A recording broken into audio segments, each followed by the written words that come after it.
del doctor Asdrúbal Batista Troconis como miembro correspondiente de la Academia Colombiana de Ciencias Económicas. Hoy, 9 de noviembre de 2016. 1. Himno nacional. 2. Excusas. 3. Presentación del nuevo académico correspondiente por el presidente doctor Julio Silva Colmenares. 4. Lectura del trabajo itinerario por la economía política por el doctor Asdrúbal Batista. 5. Lectura de los comentarios de rigor a cargo del académico de número doctor Edgar Reveis. 6. Toma de juramento y entrega de la medalla y del diploma al doctor Asdrúbal Batista por el presidente de la academia, doctor Julio Silva Colmenares. 7. Vino de honor ofrecido por el nuevo recipiendario. 1. Himno nacional.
Dos. Excusas. Por la Academia Colombiana de Ciencias Económicas, académicos de número Mariano Arango, Consuelo Corredor, Darío Fajardo, Alcides Gómez, Diego Otero, Gabriel Poveda Ramos, Diego Roldán, Julián Sabogal, Francisco Tumi, Axalón Machado. Académicos correspondientes, Albert Berry, Carlos Ortiz. Por la Academia Colombiana de Ciencias Exactas, Físicas y Naturales, Enrique Forero, presidente. Por la Academia Colombiana de Jurisprudencia, Cesario Rocha, presidente. Por la Academia Nacional de Medicina, Germán Esguerra Villamizar, presidente.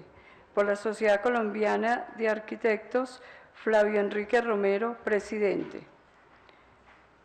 También se excusaron el doctor Mauricio Cárdenas, ministro de Hacienda, Alejandro Gaviria, ministro de Salud, Mariana Garcés, ministra de Cultura, Elsa Noguera, ministra de Vivienda, Clara López Obregón, ministra de Trabajo, Luis Gilberto Murillo, ministro del Medio Ambiente, Rafael Pardo, ministro alto consejero presidencial para el posconflicto, Derechos Humanos y Seguridad, Enrique Peñalosa, alcalde de Bogotá, Simón Gaviria, director del Departamento Nacional de Planeación, Ignacio Mantilla, rector de la Universidad Nacional de Colombia, y Juan Carlos Henao, rector de la Universidad Externado de Colombia.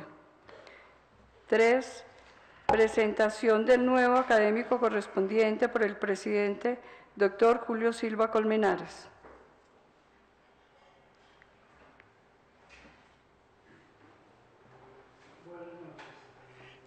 Ilustres presidentes y miembros de otras academias que nos acompañan, conformantes del Colegio Máximo de Academias de Colombia, académicos de número y correspondientes de la Academia Colombiana de Ciencias Económicas, amigos y amigas todas, con saludo muy especial a los amigos de Venezuela que nos acompañan esta noche. Para la Academia Colombiana de Ciencias Económicas es un honor tener como recipiendario en la noche de hoy al doctor Asdrúbal Batista, un venezolano ilustre, economista y abogado, doctor en economía y doctor honoris causa de varias universidades. El doctor Asdrúbal Batista es profesor titular de la Universidad de los Andes, profesor titular vitalicio del IESA y profesor asociado de varias otras universidades. Ha publicado un número impresionante de libros que después seguramente va a hacer mención de un par de ellos el doctor Edgar Reveis en sus comentarios. Fue presidente de la Academia Hermana Nuestra en Venezuela. Anteriormente había sido su vicepresidente y su bibliotecario. Es miembro de la Academia de Mérida y ha tenido cargos de distinción en el gobierno de Venezuela, como ser presidente de la Comisión Nacional para el Desarrollo, en el Consejo Nacional de Investigaciones Científicas, COSINIT de Venezuela, fue presidente de la Comisión Nacional para el Desarrollo de la Investigación Económica y secretario ejecutivo de la Comisión Presidencial para la creación del Instituto Nacional de Investigaciones Económicas, fue director del Banco Central de Venezuela, ministro de Estado para la Reforma Económica en 1994, ha recibido honores y distinciones de varias entidades. Tiene publicados más de 40 libros y monografías, especialmente dedicado al tema de la economía rentística y de la economía del petróleo, y un número bastante amplio de artículos y ensayos en diversas publicaciones de Venezuela y del exterior. Como ven ustedes, es una persona que tenía todos los merecimientos para ser miembro de nuestra academia. Lo recibimos con los brazos abiertos, esperamos que se vincule a nuestras actividades. Somos una academia bastante dinámica que trata de tener, digamos, influencia en la vida intelectual y política de Colombia en un momento trascendental como el que vive en la actualidad nuestra nación. Muchas gracias a ustedes y seguimos con el proceso de ingreso del ilustre recipiendario de esta noche.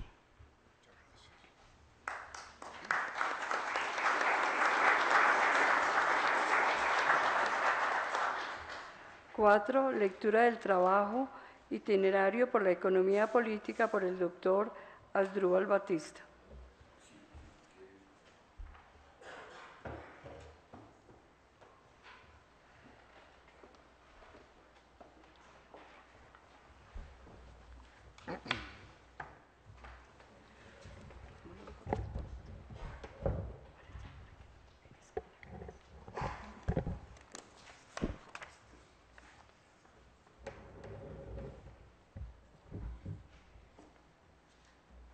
Hay dones y gratuidades ante las cuales ni siquiera el silencio es la atinada respuesta.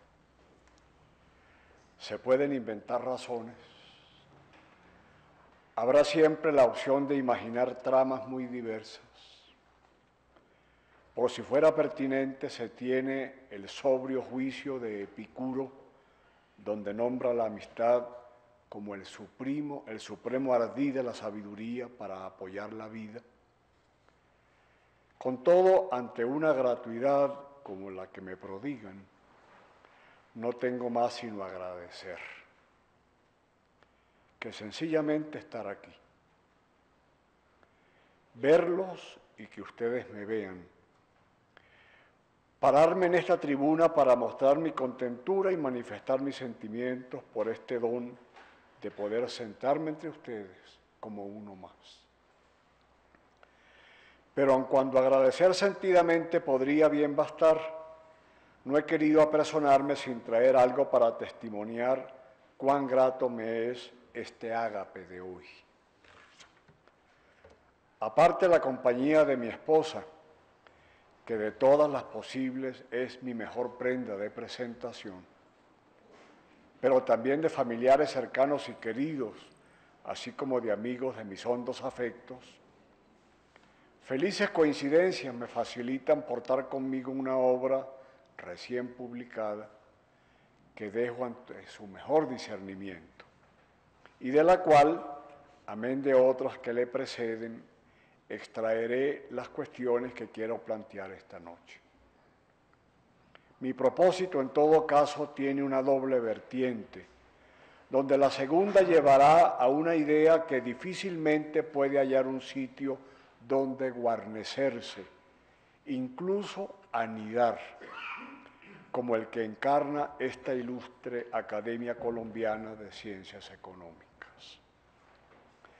Vengo en verdad con una suerte de anhelo para compartir con ustedes, pero déjenme preparar el camino diciendo que mis palabras se guiarán por una pregunta y que al hacerlo así no hago sino obedecer el curso de mi vida madura que tiene en el asiduo preguntar un abrevadero inagotable. Veo el horizonte que cautiva mi atención y allí distingo incitaciones muy diversas. Pero a ellas llego por afanes de la mente y de la práctica vital, por la mediación de genuinos hitos del gran pensamiento de la humanidad. Saber de estos, a decir verdad, es en verdad abrirse a una insólita oportunidad de aprender, de recrear lo que fueron impulsos primordiales, vivencias fundamentales o fundacionales de unos pocos, los muy grandes, y que los condujo a ser lo que fueron.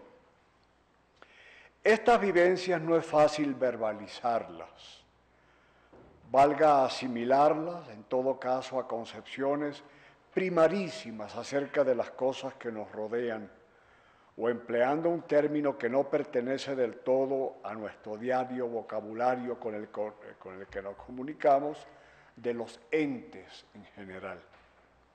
La idea, la entelequia, el objeto, el saber absoluto, vocablos todos que aluden a momentos cimeros del pensamiento, a reales pivotes sobre los que la condición humana tiende su presencia histórica. Aquí no preciso dar nombres.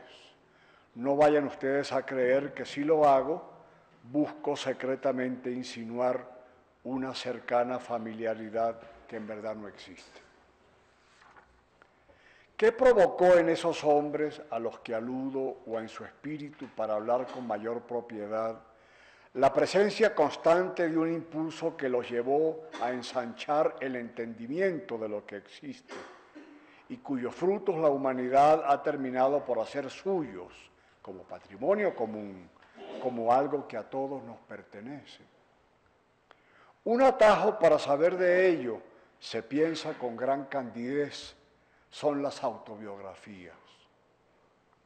Lamentablemente ni las hay en todos los casos, ni cuando se las tiene son todo lo elocuente que se querría.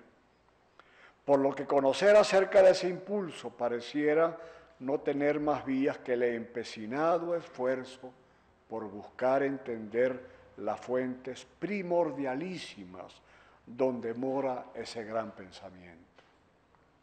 Hablar de ese esfuerzo es parte de la tarea de hoy, con el especial condicionante de que la mirada está puesta en un ámbito particular del mundo circundante.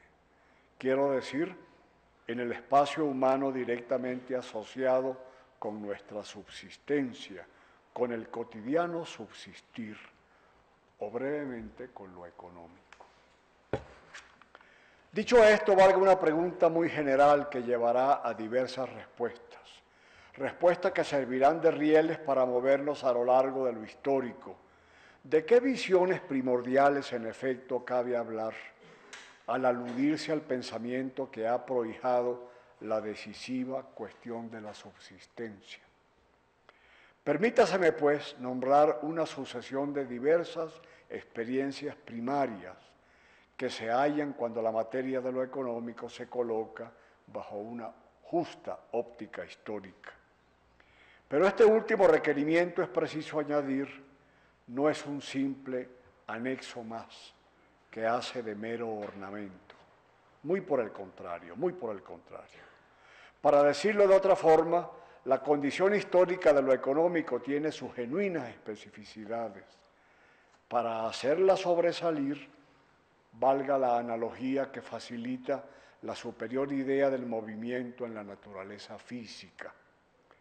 Aristóteles lo vio de cierta manera. 20 siglos después, Galileo observó algo muy distinto. En este supremo ejemplo, lo histórico abarca una y la misma realidad como materia de observación, y lo cambiante en su turno es la manera de mirar. Quiero decir, lo histórico por excelencia emerge como resultado de enfrentar formas históricas diferentes de contemplación, maneras de ver surgidas de mundos espirituales muy diversos. La índole histórica de lo económico posee, sin embargo, otro carácter. Aquí, en lo fundamental, la realidad observada cambia y se transforma. Sirvan de ejemplo, por contraste, la propia del tiempo de Tucídides de Atenas y la que domina el tiempo histórico de Adam Smith. ¿No es acaso cierto que si los ojos observantes hubieran sido los mismos en ambas circunstancias, habrían visto con todo realidades muy diferentes? Una primera experiencia primordial se lee en la Ética Nicomaquea de Aristóteles, cuando aborda él la materia del intercambio. Siglos sin fin, en efecto, habían transcurrido desde que en los espacios más desarrollados del mundo antiguo ocurría de manera normal el comercio de bienes. Y sin embargo, habrán de ser unos ojos excepcionales los que avistarán que tras ese acontecer, acaso banal, de dar algo a cambio de algo, se encerraba una compleja y fascinante realidad. Bástenos hoy decir que en las líneas cuando él, Aristóteles, nos descubre la radical inconmensurabilidad entre los bienes comerciados, que hace del comercio, son sus palabras, en sentido estricto, una imposibilidad, se ofrece un juicio sobre el que descansan las bases teóricas últimas de la comprensión de lo económico. Pero entendámonos, esa imposibilidad, hoy bien lo comprendemos, es un tema histórico al que solo la evolución económica de los siglos posteriores habrá de resolver. En el ínterin, y aquí sobresale el genio del pensador, se admite que la práctica ofrecerá respuestas, a saber, la mediación del dinero, que hace homogéneo lo que de otro modo no es ni puede serlo. Esta materia del intercambio en otro tiempo histórico ya será materia de otra gran vivencia y de una importante contribución científica. Es así como a la visión comentada se le vinculará un gozne que, uniendo ambos lados de la transacción, consigue anular el abismo de imposibilidad que la acompaña. Este vínculo, admitido como interno al comercio mismo, surge de postular una imposición moral sobre quienes comercian. Tomás de Aquino frasea su preguntar de un modo muy elocuente: ¿puede alguien de forma lícita vender una cosa en más de lo que vale. Entre Aquino y la Inglaterra del siglo XVIII median cambios cuya significación son imposibles de exagerar, marcando una nueva época. A Adam Smith suele nombrárselo en solitario, pero las razones abundan para reconocer entre sus antecesores logros notabilísimos. Debo mencionar con genuina admiración, a William Petty. Petty y Smith, pues, colocan lo económico bajo nuevos criterios, admitiéndose por lo demás que los arreglos sociales son ahora claramente de otro carácter. En todo caso, baste apenas leer las dos primeras líneas de La riqueza de las naciones para saberse uno habitando un universo económico muy diferente del que nutre la ética nicomaquea o la Suma Teológica. Aquí cabría decir, en relación con la experiencia primordial del doctor Quesnay acerca de la interacción de las fuerzas económicas en pos de una suerte de necesario equilibrio, pero prefiero poner mi énfasis, mientras tanto, en lo que porta la captación fundamental que alimenta Smith y dejar para más luego una justificada alusión a lo que puso Quesnay al descubierto. Con Smith, la práctica de lo económico asume científicamente el carácter de un espacio homogéneo determinado por el trabajo. O valga lo mismo, encaramos con él una realidad histórica cuando la vida económica descansa primordialmente en el acto humano de producir. La radical clarificación de esta inmensa novedad vendrá del genio de Marx. Su óptica, incomprensible por lo demás al margen de Hegel, va hasta los confines de lo humano en el más rico sentido histórico concebible. Pero decir trabajo, que es lo humano por excelencia, es decir simultáneamente propiedad. Y es así como Marx, en su visión más primordial, escribe que en la cuestión de la propiedad yace, son sus palabras, la respuesta al enigma de la historia. En suma, pues, trabajo y propiedad constituyen una unidad, entendida esta desde la cima del conocimiento, ya para este tiempo llamado economía política. Pero cuando aquí se arriba, otras orientaciones buscaban igualmente definir lo económico. Walras, así, abrirá un rumbo diferente, suprimiendo el piso histórico echado por el pensamiento previo. Su criterio de homogeneización será lo que él denomina capital, bajo cuyo concepto se cobija toda suerte de bienes que rinden servicios, sin importar su género: servicios trabajo, servicios tierra, servicios capital. Adviene así la radical ahistoricidad con la que al presente se muestra el conocimiento más visible de la economía. Esta última caracterización alcanza su forma más acabada cuando al conocimiento económico se lo ve como una teoría general de la acción humana, cuyo centro de gravedad es la noción de escogencia entre opciones posibles, a la que domina una realidad bajo la cual el hombre existe y se desenvuelve y que se entiende como insuperable, a saber, la escasez. Esta fundamental noción, en su turno, se asocia a otra postulación primordial que el gran pensamiento ha adelantado: la radical insaciabilidad que caracteriza al ser humano. Según Kant lo ha sugerido. El gran pensamiento económico, en otro sentido no menos primordial, asumió como su objeto en algún momento histórico no ya la conducta de un individuo prototípico, sino más bien lo que se denominó pronto agregados económicos, esto es, las economías nacionales vistas como las unidades económicas últimas. ¿No resulta acaso cierto que en la lengua alemana la ciencia de la economía es el conocimiento de la economía nacional? Este es el tiempo vital de Keynes, tras cuya visión fundamental reposa la gran crisis económica iniciada en 1929 y que anuncia un tiempo nuevo, el propio del mercado mundial. Bajo el impulso del pensamiento de Keynes, a su vez, surgirán mediciones estadísticas apropiadas para la actividad económica, desarrollándose así un sistema de contabilidad nacional que siempre podrá tomárselo como fiel espejo de la frontera que muestra hasta donde ha sido capaz de llegar el conocimiento existente. A Keynes debe atribuirse la rigurosa captación del carácter propio de un entorno económico nacional cuando las iniciativas personales, autocentradas y en tal sentido egoísticas, ocupan el centro de las cosas. Esas iniciativas, dominadas por lo incierto del vínculo que une el presente con el futuro, encuentran en el dinero su inequívoco vehículo de expresión y no tienen por qué llevar a situaciones agregadas de balances de equilibrio. Lo monetario, entonces, que adquiere al presente un papel dominante, ha de tener por necesidad una suerte de contrafuerza, si los equilibrios así lo demandaran.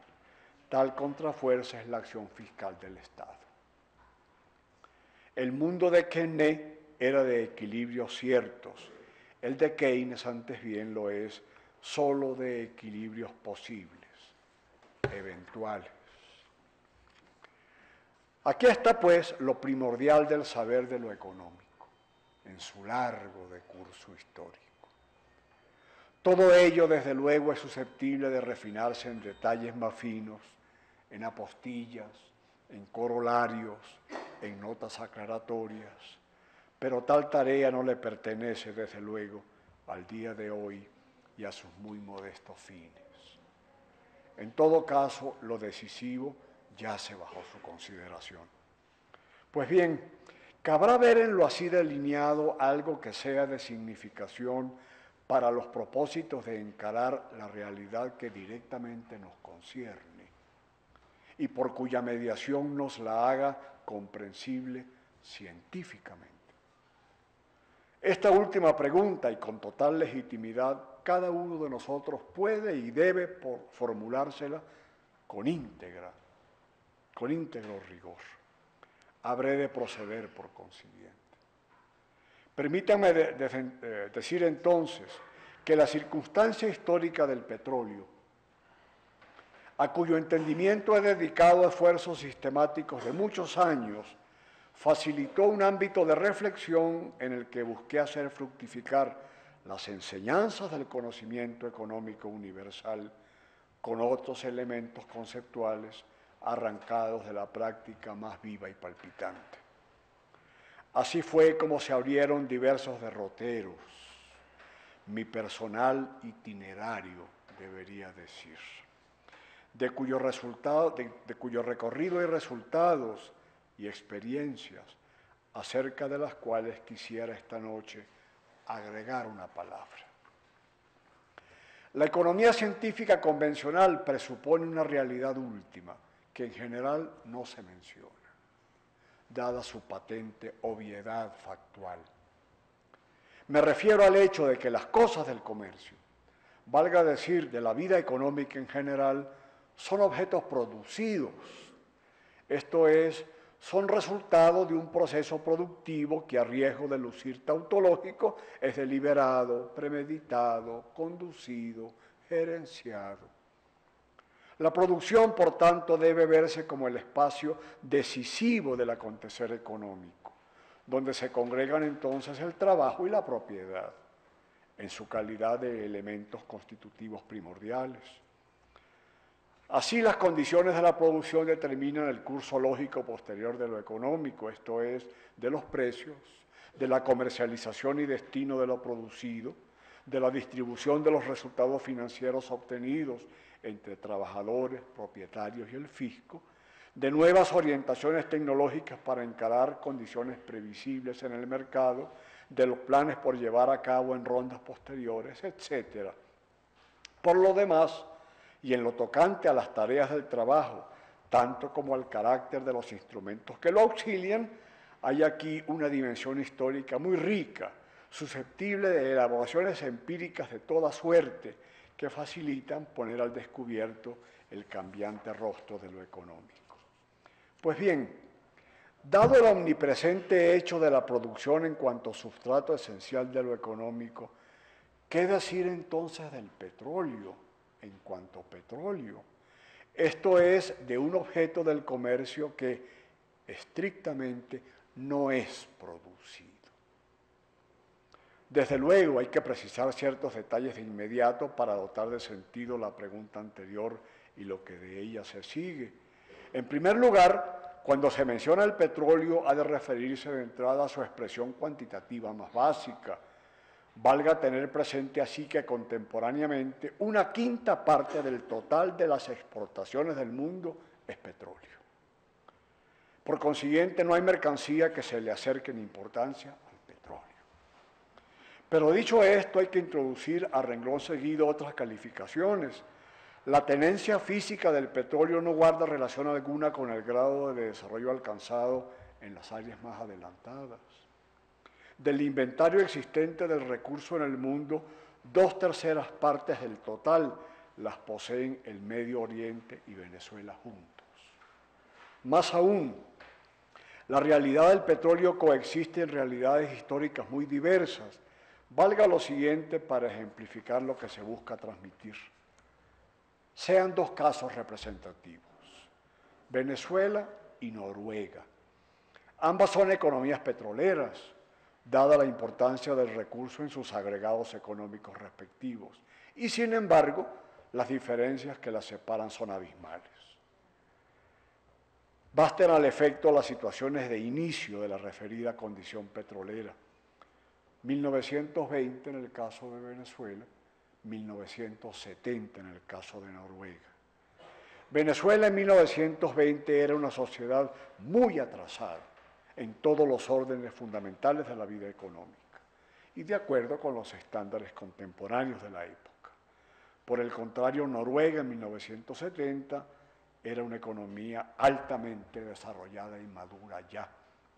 ¿Tiene esto alguna significación de fondo para la comprensión económica? Lo escribo de manera distinta. A los fines del conocimiento económico, ¿qué decir cuando el caso emblemático es la experiencia de una sociedad cuyo advenimiento a su condición moderna o de mercado, como también se la llama, proviene de comerciar un objeto que en sentido estricto no es producido? Es decir, ¿qué enseñanzas extraer de lo que exhibe un proceso de génesis, crecimiento y desarrollo acaecido según las líneas maestras de la práctica universal, pero que ocurre sobre la base del aprovechamiento de las resultas de un objeto mercantil no producido? Y si algo faltare por decir, adicionalmente, ¿cuánto no aprender para los propósitos de la buena ciencia del curso de la vida económica de esta sociedad en los últimos largos años, cuando con genuino empeño político se intentó reorientar la vida económica a lo largo de criterios francamente heterodoxos, por decirlo menos, y de nuevo con fundamento en los frutos del recurso petrolero? Aquí se abre un complejo de cuestiones que, vistas desde este itinerario por mi recorrido, fue llenando los más variados intersticios que delimitan el conocimiento económico posible. A riesgo de sobresimplificar lo hecho, en el curso de las décadas pasadas se quiso escrutar, en primer término, el carácter básico que porta consigo el petróleo a los fines del intercambio mercantil, que es la puerta de entrada al recinto de lo científico, de lo económico. Fue así como surgió el tema inicial de enorme monta, sin ninguna duda, a saber que el petróleo, en cuanto objeto no producido en estricto rigor, carece de un esfuerzo productivo detrás. Y entonces, ¿qué significa ello para los fines del intercambio? Carece el petróleo, por lo tanto, de valor y así de referencias objetivas para su comercio, mas lo cierto es que exhibe un precio en el mercado. Por consiguiente, ¿sobre qué se sustenta dicho precio? De otra parte, la circunstancia de que el petróleo no se produzca no obsta para que alguien no lo reclame como suyo. Esto es, carece de trabajo tras de sí, pero es un objeto apropiado. Valga decir, no es un objeto a la libre disposición y uso de quien le venga bien tomarlo. Todo se traslada consiguientemente a la propiedad. ¿Quién la ejerce? ¿Y qué título se exhibe para ello? Más aún, puesto que no tiene trabajo detrás, se ha dicho, cabe admitir que carece de valor trabajo, pero se ha afirmado que sí tiene un precio. En consecuencia, resulta de extremo interés preguntarse acerca de si hay un correlativo del valor trabajo, dígase en términos de valor propiedad. La cuestión de la propiedad sobre el recurso en su turno abrió un vasto temario que obligó a mover el pensamiento por campos del conocimiento muy fuera de lo económico en sentido ordinario. Así surgieron pronto dos cuestiones, una más decisiva que la otra. En primer término, ¿qué cabe decir acerca del propietario originario del recurso? Abordar esta materia obligó a abordar realidades históricas en las que no se detiene el conocimiento económico convencional. Pero de inmediato surgió otra cuestión: ¿cuál es el espacio territorial donde la propiedad se hace económicamente significativa? En el conocimiento económico ordinario, tal espacio fue siempre el ámbito nacional. Pero cuando se habla del petróleo, se hace patente que el espacio entonces relevante es el mercado mundial. Debo decir que si en algún punto de este complejo temario sentí que me movía en ámbitos del todo nuevos, fue justamente aquí. El conocimiento económico convencional sobre estas materias se anida en el espacio nacional, pero el espacio del petróleo es el mundo en su conjunto.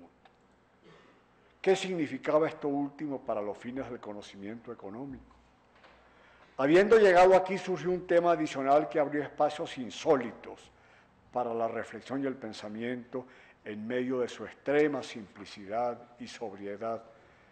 De acuerdo con la mejor tradición, en efecto, el ingreso percibido con cargo a la propiedad sobre la tierra posee su nombre propio, a saber, renta de la tierra, o renta, sin más. No estará de más decir que identificar las clases varias de ingresos fue un logro conceptual enorme de la naciente economía política. Aquí Smith, a quien se le atribuye esa distinción, es heredero de grandes logros. Pues bien, la propiedad sobre el petróleo es íntegramente asimilable a la propiedad sobre la tierra, de allí que resulte acertado usar el término renta del petróleo para denotar el ingreso del propietario del recurso. Pero entonces surgió algo inesperado.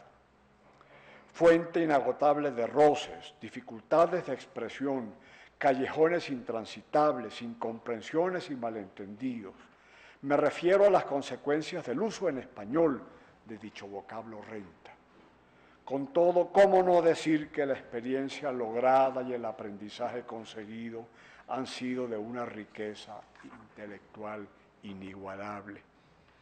El epítome de todo ello fue descubrir que en el idioma inglés, donde el vocablo renta hunde sus raíces en la historia antigua, más antigua posible, con un espacio semántico que he logrado hallar tan cercano al año 1154. El rigor del lenguaje hubo también de ceder su paso a un franco libertinaje que en sus términos no puede ser más elocuente. Así es como al presente se ha generalizado el uso de términos asociados a la palabra renta, que la práctica ha cargado de sesgos, significados maliciosos escondidos, que brindan fundamentos a experiencias cargadas de rica significación para la vida intelectual. Digamos, para ir cerrando, que a cuenta del petróleo y de la renta que cobra su propietario del mercado mundial, o de las circunstancias bajo las cuales ello fue colmando la escena histórica de Venezuela, o a cuenta de tratar de captar inteligiblemente la variedad de hechos de toda suerte que surgieron a medida que el campo de estudio se iba ensanchando y densificando, el pensamiento halló un ámbito muy fértil donde fructificar. Desde la vertiginosa integración física del país, de otro modo separado en áreas incomunicadas desde siempre, hasta la súbita desaparición de caudillos y gobernantes locales que dominaban territorios como cabezas, acaso omnipotentes. Así se configura de la mano del petróleo la emergencia histórica de lo hasta entonces inexistente, un Estado como suprema expresión del mundo moderno.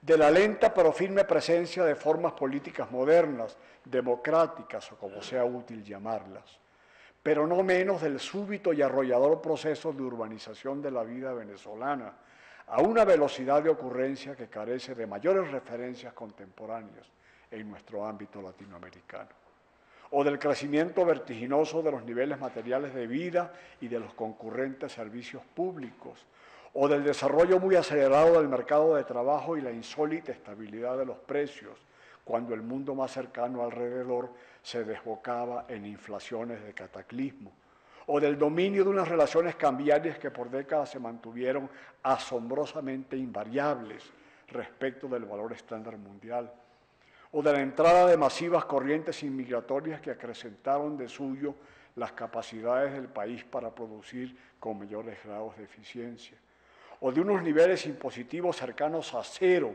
junto con tasas muy elevadas de inversión pública en infraestructura, construcción residencial, dotación de equipos y maquinarias, que multiplicaron muchas veces el tamaño del acervo de capital en unas pocas décadas, o de rentabilidades privadas que excedían 3 o 4 veces las tasas promedios en el mundo. Todo ello y mucho más, al amparo factual del petróleo y de su renta, fueron temas para la consideración científica, pero también con sentido contrario y en un tiempo posterior, caídas de la actividad económica que exceden los límites allende los cuales ya no puede hablarse de contracciones.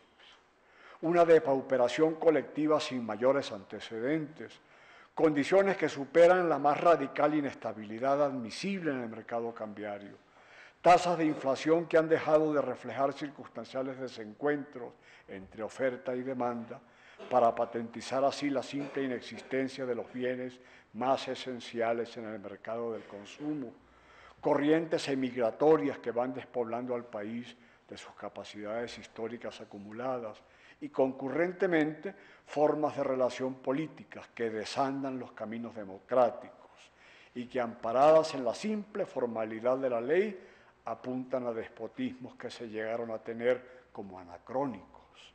En síntesis, y para regresar a la materia económica, el normal espacio de lo económico y que su conocimiento supone que se da por sentado en los términos usuales de sus fuerzas y contrafuerzas más primarias, ya no se lo tiene más. La realidad es otra y precisar su naturaleza no es fácil. 3 grandes temas resumen las direcciones básicas que la cuestión del petróleo suscitó y cuyo marco de referencia, por necesidad, fue siempre, y aunque en no pocos temas insuficientemente, el mejor pensamiento económico universal. En primer término, la realidad mercantil del petróleo posee, como todas las cosas económicas, una dimensión cuantitativa. Una simple pregunta formulada en algún momento temprano de la existencia puso en marcha un programa de trabajo que resultó ser muy fructífero. ¿Cómo era Venezuela antes del petróleo? Con esta pregunta como guía se cumplió la tarea de reconstruir paso a paso la base estadística del país, desde el siglo XIX hasta el presente. Esa pregunta, ¿cómo no decirlo?, fue una dádiva. Pero será otra la ocasión, desde luego, para dar cuenta de los trabajos aquí cumplidos.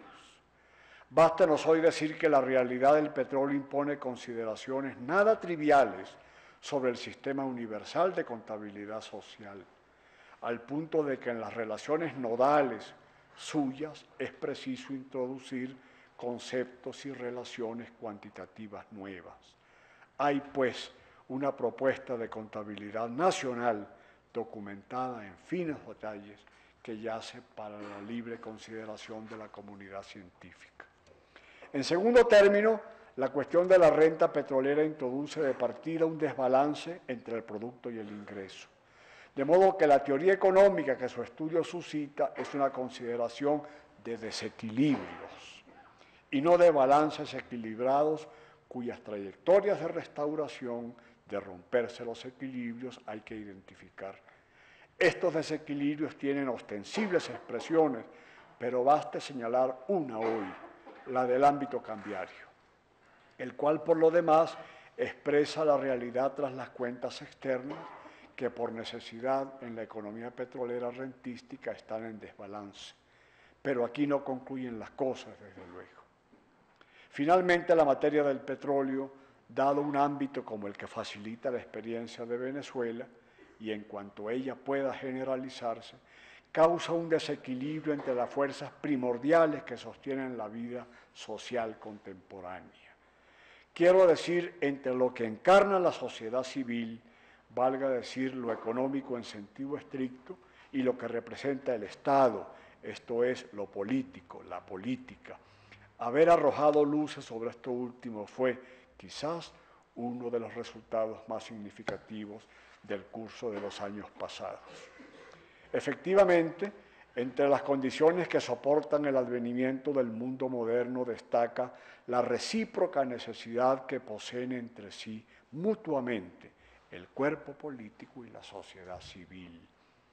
El primero carente en el tiempo histórico moderno de los medios para poder cumplir sus tareas.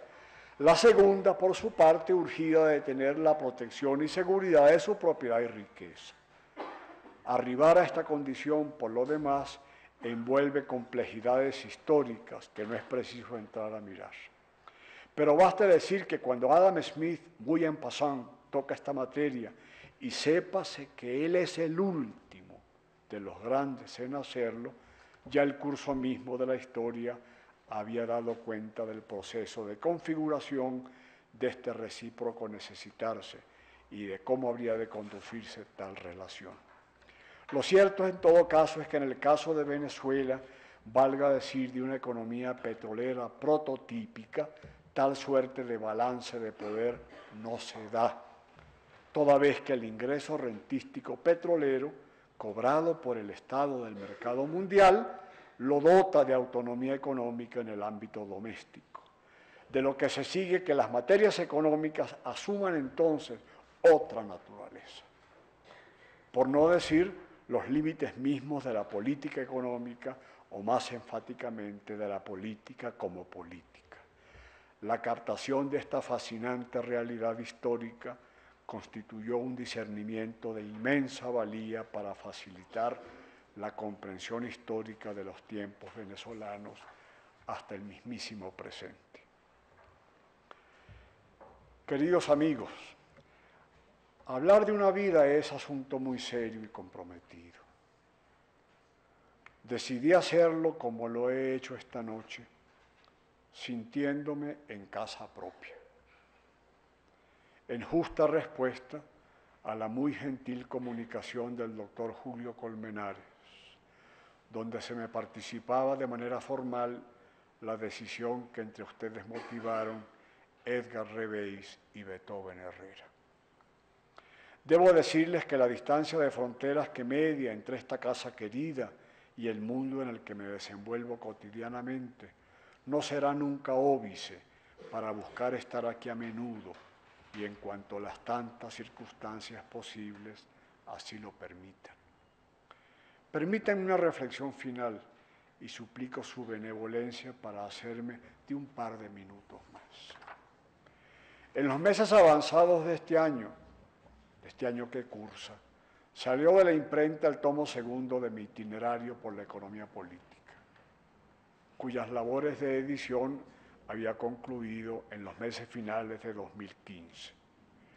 El tomo primero, a su vez, había visto la luz en 2009, por lo que debo decir que a lo largo de los años transcurridos, hasta el presente, algunas cuestiones fundamentales que me mueven se me hicieron particularmente acuciantes. Y tanto fue así que cuando escribía su prólogo me asaltó un interrogante que quizás nunca había tenido frente a mi espíritu con la vivacidad que ahora experimento. ¿Y qué se sigue luego de esto?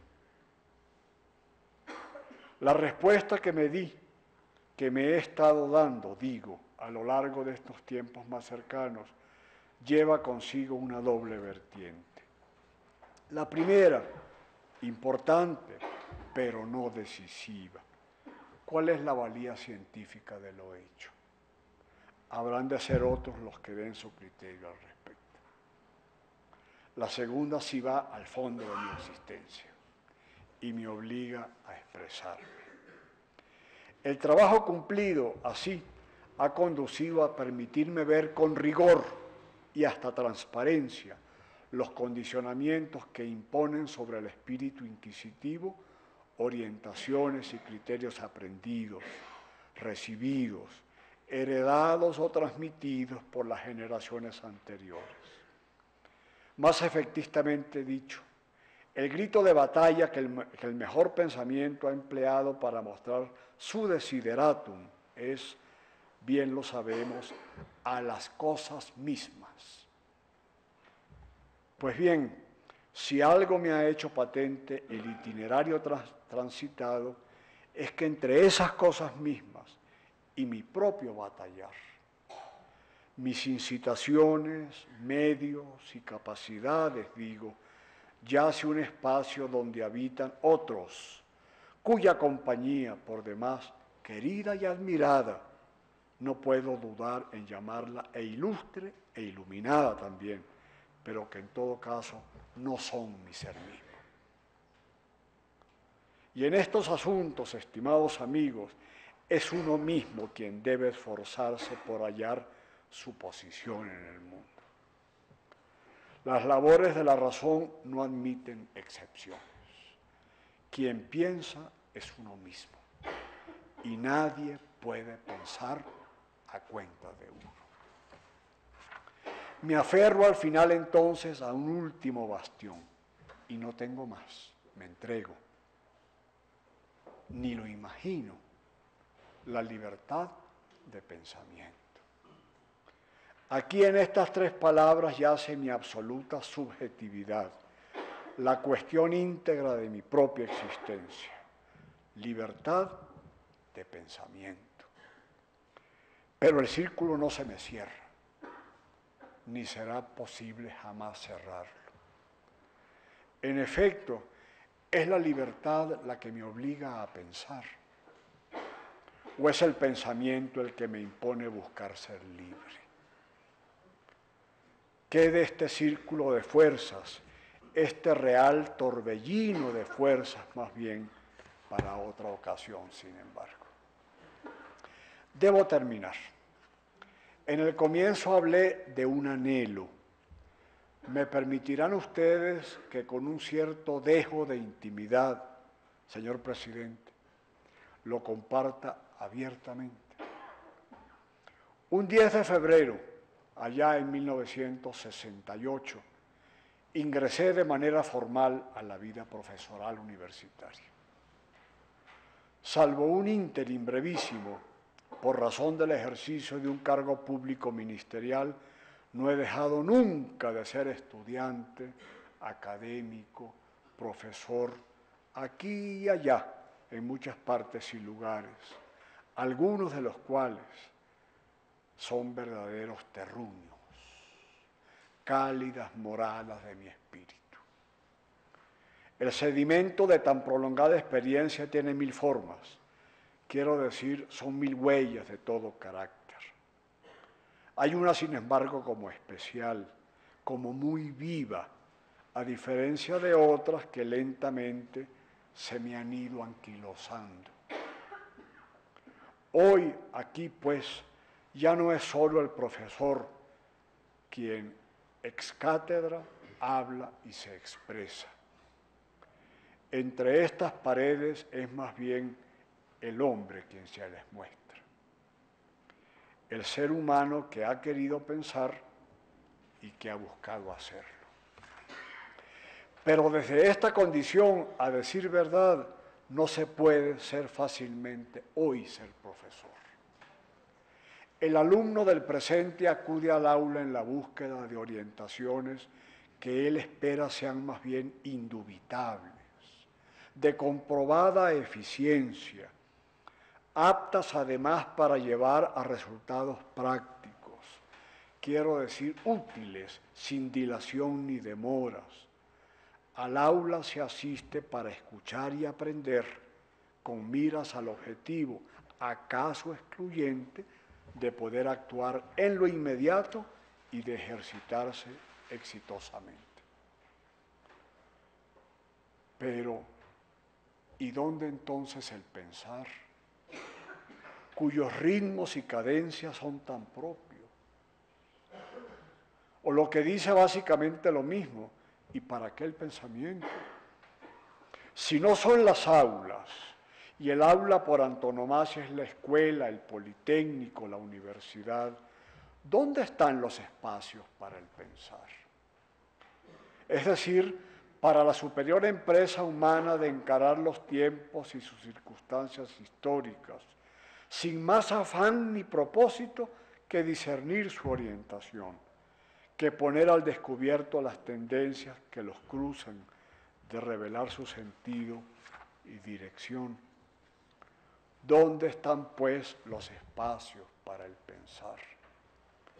Para el pensar, que es oír y ser oído, que es hallarse en la especialísima condición cuando quien habla y el que escucha se encuentran ambos buscando a tientas. Especialísima, porque quizás no hay situación cuando dos seres humanos sean más iguales y estén más indefensos que allí y entonces. Especialísima en suma, porque si el pensar es asiduo, pudiera darse que la luz conseguida abra nuevos caminos que franqueen posibilidades para el bien de la condición humana como un todo. Habrá aquí, en este rancio espacio cargado de merecimientos y nombradías, donde alentar un anhelo como el que portan estas palabras últimas, con las cuales he querido cerrar mis palabras de esta noche. Muchas gracias.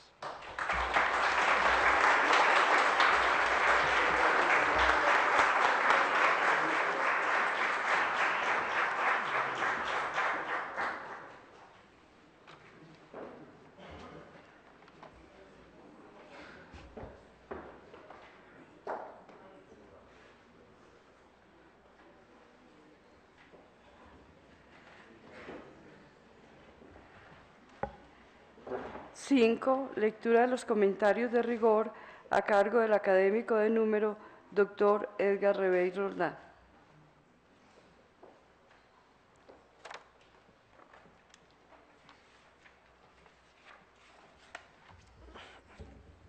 Buenas noches. Es muy honroso y grato para mí comentar el trabajo con el que hace su ingreso como miembro correspondiente de nuestra academia, el profesor Asdrúbal Batista Troconis, a quien conozco desde hace varios años, aunque el tiempo de nuestro lazo intelectual es más largo. Compartimos una visión parecida de aproximación del conocimiento y la práctica de la economía como ciencia social, así como temas afines de interés en el campo científico. La evolución del pensamiento económico y de las teorías del desarrollo, el manejo cuantitativo de las cuentas nacionales para sustentar las teorías y el análisis del capitalismo rentístico en Asdrúbal y los mesocontratos y el capitalismo político en mi obra, que son dos formas complementarias para examinar la influencia creciente de la política sobre la economía y la sociedad, y viceversa. 2 pasos me corresponde dar en este ritual. Uno, resaltar el perfil académico de Asdrúbal durante su larga carrera de profesor e investigador. Este paso ya fue dado por nuestro presidente, entonces me voy a concentrar en el segundo paso, que es poner en evidencia con algunos temas y ejemplos que extractaré de su prolífica obra el gran aporte que el profesor ha hecho en el campo de las ciencias sociales en América Latina. El aporte del nuevo miembro correspondiente. Primero el método.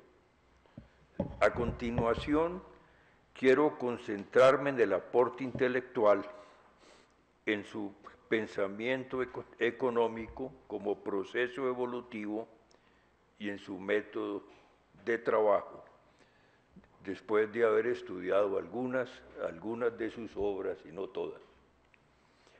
Primero, destaco su visión horizontal y multidisciplinaria de las ciencias sociales, que sin abandonar el manejo de las teorías económicas y la búsqueda permanente de la medición y la cuantificación, cubren materias tan amplias como la historia, la filosofía, la sociología, la economía, el derecho, la política y la economía política, a más del manejo refinado de los instrumentos cuantitativos que con gran pericia ejercita en las cuentas nacionales. Segundo, resalto el equilibrio que mantiene en su obra entre la explicación, la predicción y la medición, como nos lo ha recordado Piketty en su obra El Capital del siglo XXI. En efecto, la ciencia económica demanda un nuevo equilibrio entre la medición, la explicación y la predicción. René Thom, quien recibió la medalla Fields en 1968, equivalente en la matemática al Premio Nobel en Economía, estableció la diferencia entre calcular, explicar y predecir. Señaló que Descartes, con sus vértices y sus átomos enlazados, explicaba todo y no calculaba nada. Newton, con la ley de gravitación, calculaba todo y no explicaba nada.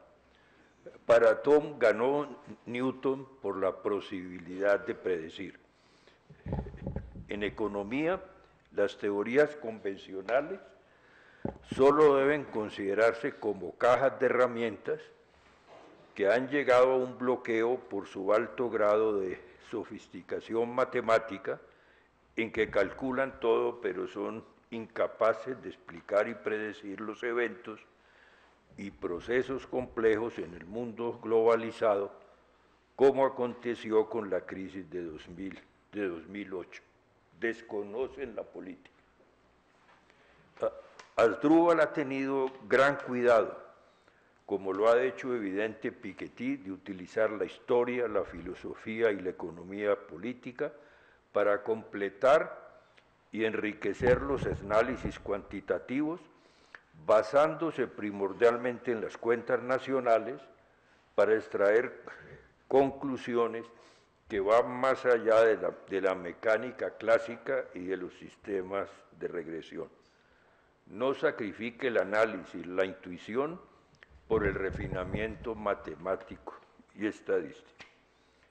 Tercero, señalo que su enfoque de complejidad aplicado a la economía política le permite ser coherente y encontrar sinergias que utiliza principalmente en el caso venezolano las teorías y los instrumentos de la economía política, las cuentas nacionales y la teoría económica del capitalismo rentístico, que según el autor requiere un necesario relevo. Dos, el itinerario de la economía política que Asdrúbal ve no como una confrontación feroz entre teorías, sino como un proceso de acumulación de conocimiento. En su excelente libro, Los límites de la economía política, cuyo subtítulo es Consideraciones acerca de una ciencia histórica, analiza el pensamiento económico basado en lo que él llamó y presentó aquí la idea, la entelequia, el objeto y el saber absoluto. Es válida su pregunta inicial cuando se dice qué provocó en esos hombres la presencia constante de un impulso que les llevó a ensanchar el entendimiento de lo que es y cuyos frutos y resultas la humanidad ha terminado por hacer suyas en calidad de patrimonio común que a todos nos pertenece. En esos momentos que Asdrúbal llama ciméricos o hitos de la ciencia económica, lo remonta a Aristóteles, quien, según Asdrúbal, descubre la radical inconmensurabilidad entre los bienes comerciados, que hace del comercio una imposibilidad en sentido estricto, interrogante que se fue resolviendo por la práctica. Tomás Aquino, como él lo menciona, hace después una pregunta moral fundamental. ¿Puede alguien de forma lícita vender una cosa en más de lo que vale? O simétricamente, según Asdrúbal, ¿puede alguien de forma lícita comprar una cosa en menos de lo que vale?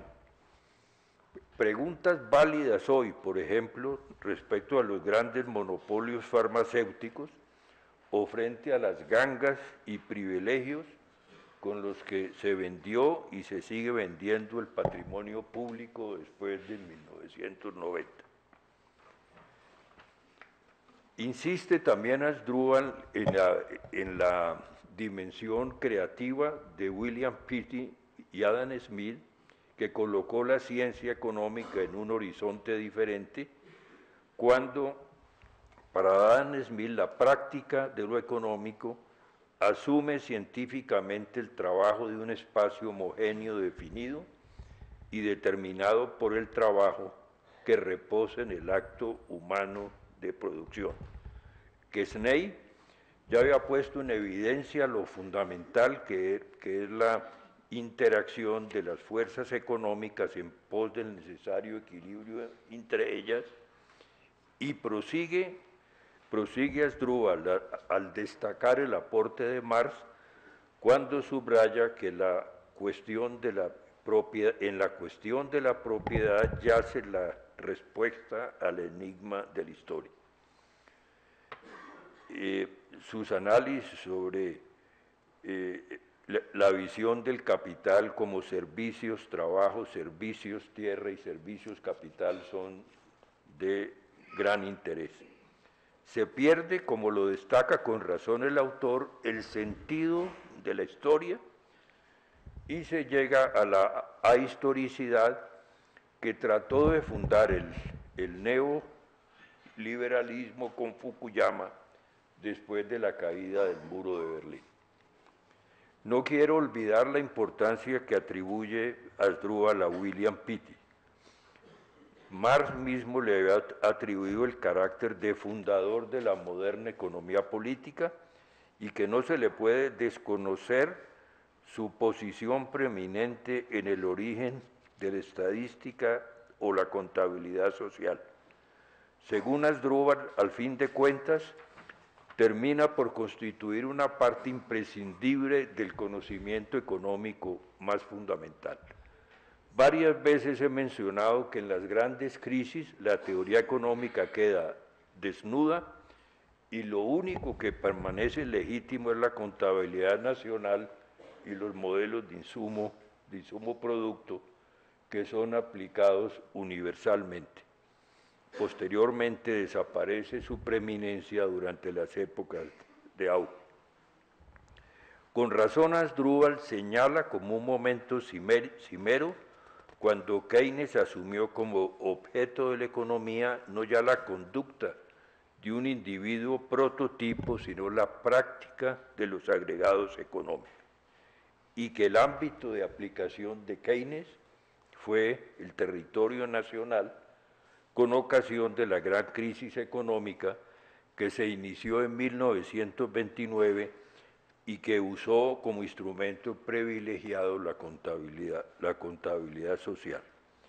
En esta interesante obra, rica en bibliografía y referencias históricas, determina el ámbito de la economía política, reitera la economía política como una disciplina autónoma y demuestra que ella es una ciencia histórica, profundizando en temas tan esenciales como el advenimiento histórico del capital, el intercambio trabajo, la conmensurabilidad de las mercancías y lo que es clave, el intercambio de la fuerza de trabajo y la generación del excedente. Y el tema esencial de hoy, la competencia, la distribución del excedente y la tasa de beneficio. En su trabajo hace interesantes comentarios sobre los límites de la ciencia histórica de la economía política y muestra sus límites y el problema de la simultaneidad de los tiempos en el proceso decisorio que hoy se convierte en un tema clave de la economía. Quiero dar dos ejemplos, el de Brodel en la historia y el de la intricación en la física cuántica. En el primero, Brodel distingue tres niveles históricos: el acontecimiento o la espuma de la historia, que tiene oscilaciones rápidas y más visibles, pero menos significativas, basado en los personajes políticos que generaron los hechos.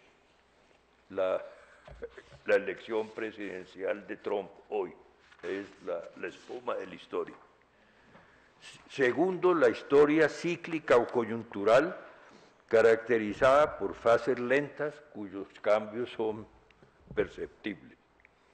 Tercero, la historia de largo plazo, la larga duración, o sea, el nivel de las estructuras cuya estabilidad es grande.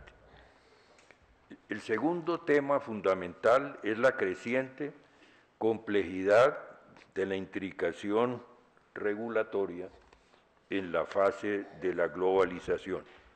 Por ejemplo, los sistemas regulatorios tienen una gran interacción en la economía global, ya que están conectados en el orden internacional del Estado-nación y de la ciudad-región. Debe tenerse en cuenta que en la economía global existe intricación entre esos tres sistemas regulatorios que no son independientes en sus diferentes órdenes e interactúan en tiempo real. Por ejemplo, un proceso a ciudadanos colombianos o latinoamericanos por tráfico de droga, lavado de dinero y genocidio es investigado en Estados Unidos solo por lavado de dinero y narcotráfico, como ha acontecido con algunos líderes paramilitares. En Estados Unidos se convierte el delito de narcotráfico y en Colombia del narcotráfico, lavado y genocidio. Como la investigación avanza en paralelo en los tres órdenes, se cumplen las leyes de la teoría cuántica, una superposición de estados, se investiga en los tres niveles y una intricación, o sea, la propiedad que tiene el proceso de comportarse diferente en los tres niveles, pese a constituir un solo objeto delictivo. También cumple con la propiedad de intricación, o sea, la influencia a distancia, el enfoque que se le había al lavado de dinero en Estados Unidos puede cambiar el enfoque del mismo proceso en Colombia e influye asimétricamente. El orden de los procesos no es indiferente con el resultado final obtenido en los dos países. Es lo que se llama la no conmutatividad de las observaciones, o sea que A por B es diferente a B por A, como sucede en la física cuántica y no en la física clásica. La superposición de estados, la no conmutatividad y la dificultad de aplicar los tres niveles de Brodel en los análisis concretos de los eventos regulados son algunos de los retos que debe satisfacer la economía política de la complejidad. C. Las cuentas nacionales y las bases cuantitativas de la economía venezolana. El profesor Batista es un gran conocedor y gestor de las bases cuantitativas de la economía venezolana. En este libro, cuyo prólogo a la tercera edición fue hecho por Angus Madison, desarrolla una innovadora presentación de las cuentas macroeconómicas del Estado venezolano. Al lado de las directrices cuantitativas tradicionales de dichas cuentas, construye cuentas macroeconómicas propias de la economía venezolana, 1922-2008, en las cuales se estima el PIB petrolero convencional y lo compara con el PIB petrolero normal no rentístico de las cuentas convencionales. Este método de cálculo proviene de la idea germinal que elaboró conjuntamente con su colega Bernard Momer, en el cual intentaba excluir la porción del ingreso petrolero que no tenía contrapartida de actividad productiva nacional, proyecto que según Asdrúbal fracasó en su inicio por la oposición del Banco Central, que había puesto a circular en 1984 su nuevo sistema de cuentas económicas. El método alternativo de cálculo surge de varias consideraciones teóricas y prácticas que Asdrúbal analizó a profundidad. La primera es que riqueza y capital no deben necesariamente asimilarse. En efecto, las riquezas naturales inexploradas no son parte del capital. El capital es producido, más no la riqueza. Además, la teoría moderna ambiental diría que la riqueza ambiental se conserva y el capital humano se construye. Todo capital es riqueza, mas lo contrario no es cierto. La segunda va en el sentido de que la propiedad del Estado venezolano, y se puede ampliar a otros estados, sobre los yacimientos petrolíferos y la relación que esta propiedad establece con el capital petrolero, constituye relaciones típicas de terrateniente. Así está en el libro. La tercera, como lo señaló Thomas E.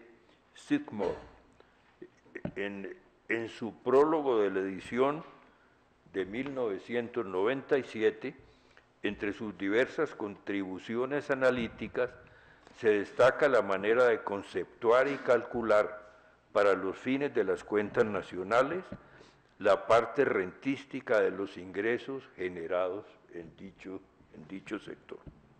Es decir, aquella porción del ingreso petrolero cuya contraparte es el ejercicio de la propiedad por el dueño, en este caso el Estado propietario, en simetría y objeto de discusión con las rentas del propietario de un terreno urbano y rural.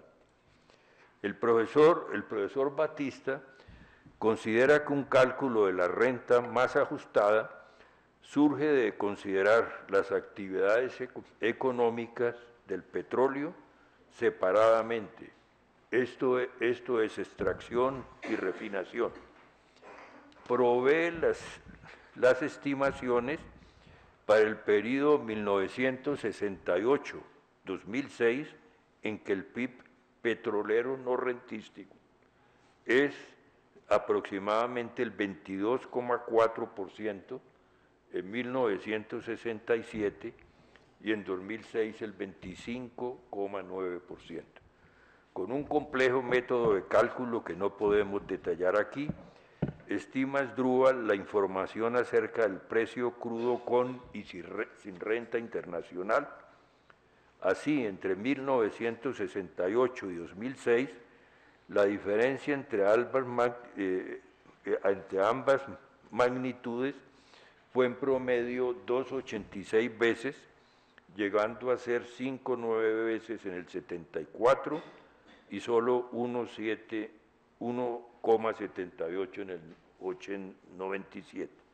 El precio promedio de transferencia estimado es de 1,67 veces mayor que el precio que no incluye la renta internacional.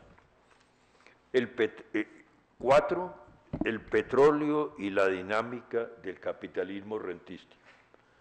Es aquí en donde Asdrúbal hace una pertinente sinergia de sus conocimientos de la economía política, las cuentas nacionales y la economía petrolera venezolana y mundial.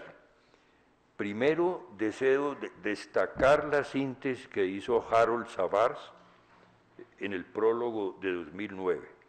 Resaltó este autor que el capitalismo rentístico, como categoría analítica, describe una estructura económica sustentada en la relación del mercado mundial con la propiedad nacional sobre un recurso no producido y ejercida por un Estado terrateniente.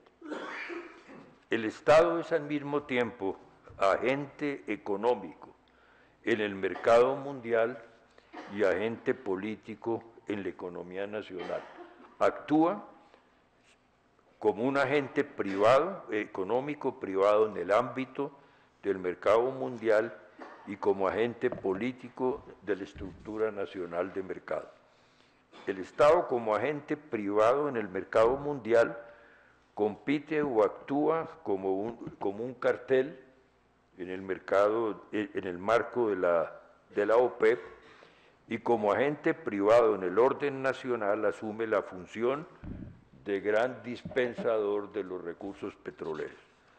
Al comparar con Colombia, distribuye más que redistribuye, ya que otorga, según Asdrúbal, y reparte rentas sin contrapartida, lo que asegura preeminencia que no se apoya solo en el poder político, ni tampoco en la fuerza bruta o en la violencia abierta.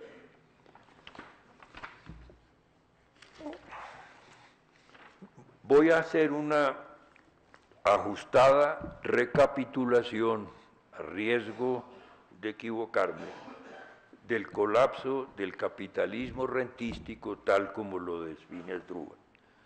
La dificultad de acumulación de capital, sostenida de manera significativa sobre el aprovechamiento productivo de una renta internacional, que llega a tornarse extrema a partir de cierto momento, produciendo su virtual paralización. No se trata de analizarlo en forma mágica, como la maldición de los recursos naturales, que no existe, como lo han probado países como Noruega y Chile, sino con la idea que hay países que usan bien y otros que usan mal los recursos naturales, tanto en periodos de auge como en periodos de recesión. Mitigar los efectos de la sobrevaluación cambiaria y otros efectos adversos sobre la industria, la agricultura y los servicios modernos que se han producido por las bonanzas energéticas depende de las instituciones y las políticas macro y micro de las élites de los estados. Es un punto tal vez fundamental y ha sido probado por el Banco Mundial en estudios en muchos países. De todas maneras, se generan rentas y existe una lucha feroz por la captura de esas rentas, como ha sucedido en Colombia, México y Venezuela. Asdrúbal considera años críticos 1977, 78 y 2012, porque hasta ahí llegue el análisis de los trabajos que yo estudié, y en forma dramática lo acontecido entre 1978 y 2008. En la década del siglo XX, Venezuela, en el siglo XX, Venezuela tuvo 6 décadas de ascenso y 4 de declive, según Asdrúbal, que influyeron en el desarrollo del crecimiento del sector productivo, siempre atadas al precio del petróleo. En Venezuela el colapso se manifiesta por la contradicción entre un Estado rico y una población pobre. Ese es un punto tal vez fundamental. Y se manifiesta, como se está manifestando hoy, por la paralización de la inversión privada, la caída dramática del salario real entre el 78 y el 99, con leve recuperación posterior y caída hasta el 2006. En los años recientes, la inflación galopante ha destruido el salario real. Según Uslar Pietri, la venta de hidrocarburos produjo en Venezuela entre el 76 y 1995 $270.000 millones, de los cuales salieron ilegalmente 100.000, según él. La magnitud del acervo de vivienda por familia en el largo plazo, 1950-2008, tuvo un periodo de auge, según los trabajos, entre el 50 y el 82, y caída dramática entre el 82 y el 2008. Tal vez pudo influir en el último periodo que Chávez dio prelación a la educación, la salud y la nutrición, a diferencia de Colombia, que lo ha hecho con la vivienda de interés social. Una caída brusca del ritmo de producción, según los trabajos de Asdrúbal, situación propia de las crisis económicas, que con el mismo acervo del capital se produce menos.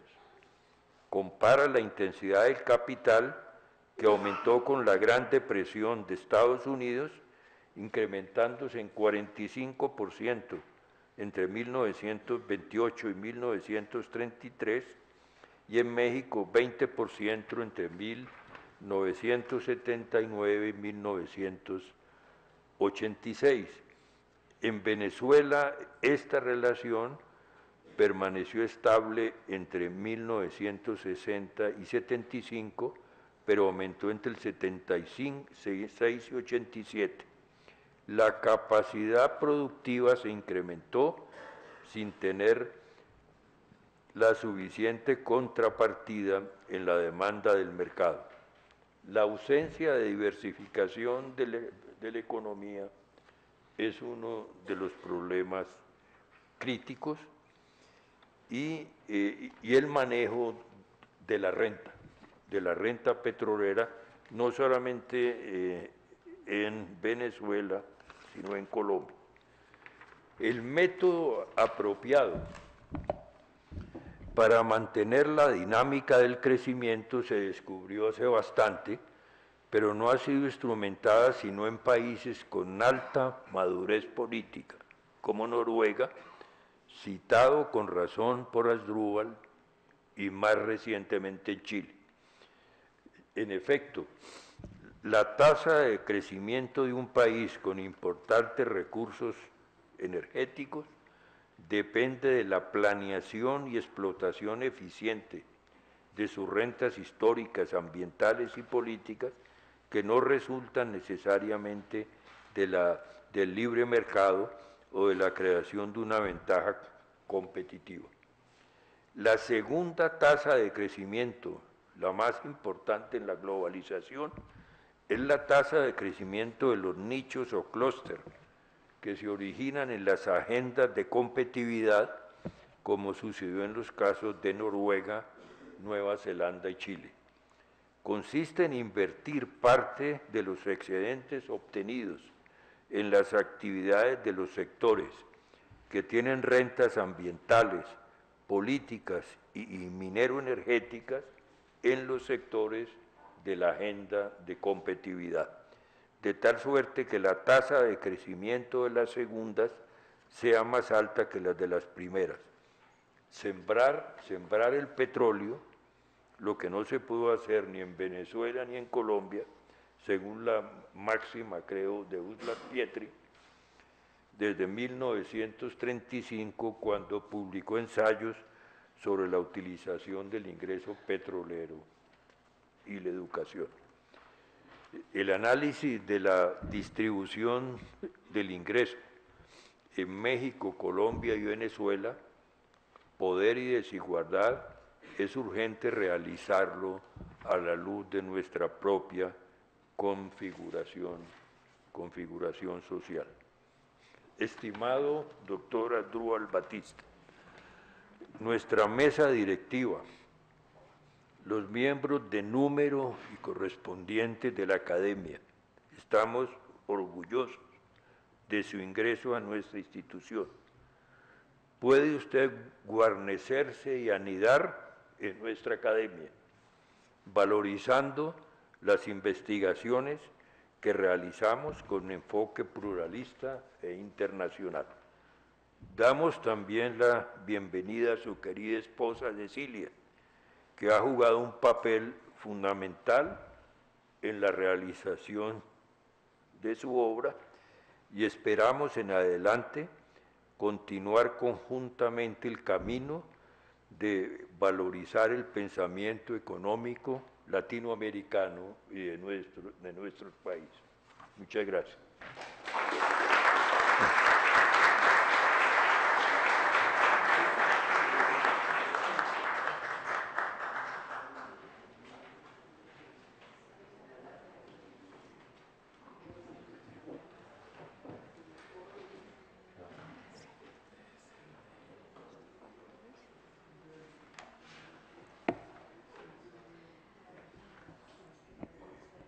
Antes del punto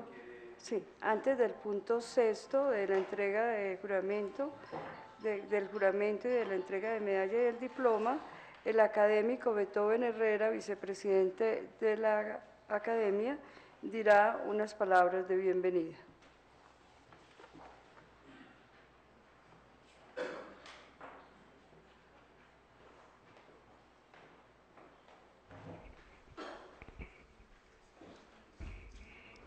Profesora Asdrúbal Batista, profesora Mari Vera Colina, directora del CID de la Universidad Nacional, amigos, colegas de la academia, hermanos venezolanos, alumnos, amigos todos. Desde siempre, los colombianos y venezolanos hemos estado profundamente entrelazados. Y no es solo por la línea fronteriza que nos une por 3.000 kilómetros, son los extendidos lazos de sangre y, claro, los vínculos comerciales y los académicos que hoy reforzamos. Por todo ello, al proponer el ingreso del profesor Asdrúbal Batista a nuestra academia, quisimos hacer patente el carácter universal y sin fronteras de la búsqueda intelectual, la libertad de pensar que Asdrúbal reclamaba esta noche como razón de ser. Y reconocer a Asdrúbal sus amplios méritos de economista, profesor, funcionario y analista. Quienes tuvimos la idea de proponerlo para su ingreso, aceptado de modo unánime en nuestra asamblea, quisimos expresar con esta postulación el reconocimiento al mérito intelectual y la fe cierta de que nuestros dos países llegarán a la luz después de tormentas y penumbras, más pronto que tarde. Y en homenaje a esta hermandad y al hermano pueblo de Venezuela, los invito a escuchar de pie el himno de la República de Venezuela.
Toma de juramento y entrega de la medalla y del diploma al doctor Asdrúbal Batista por el presidente de la Academia, doctor Julio Silva Colmenares. ¿Promete usted cumplir fiel y fielmente los estatutos de la Academia Colombiana de Ciencias Económicas, especialmente en lo relacionado con la defensa y desarrollo de la economía y del pensamiento económico? Así lo prometo. Si así fuere, la sociedad y la academia lo exalten, si no, lo censuren. La Academia Colombiana de Ciencias Económicas, en atención a los méritos científicos, docentes e investigativos que concurren en el señor Don Asdrúbal Batista Troconis y a su contribución al pensamiento económico, ha tenido bien nombrarlo su individuo correspondiente, y para que conste, les pide el presente diploma. Bogotá, Distrito Especial, 9 de noviembre de 2016. El presidente Julio Silva Colmenares, el secretario general Edgar Reveís Roldán.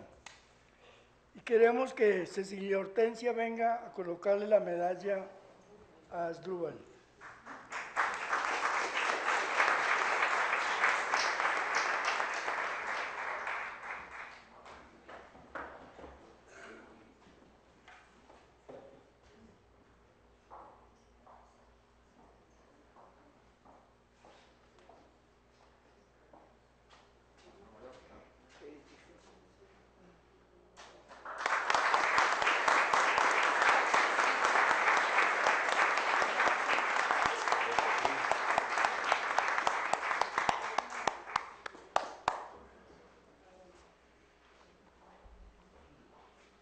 Muy bien, ahora sí, bienvenido. Octavo, vino de honor ofrecido por el nuevo recipiendario.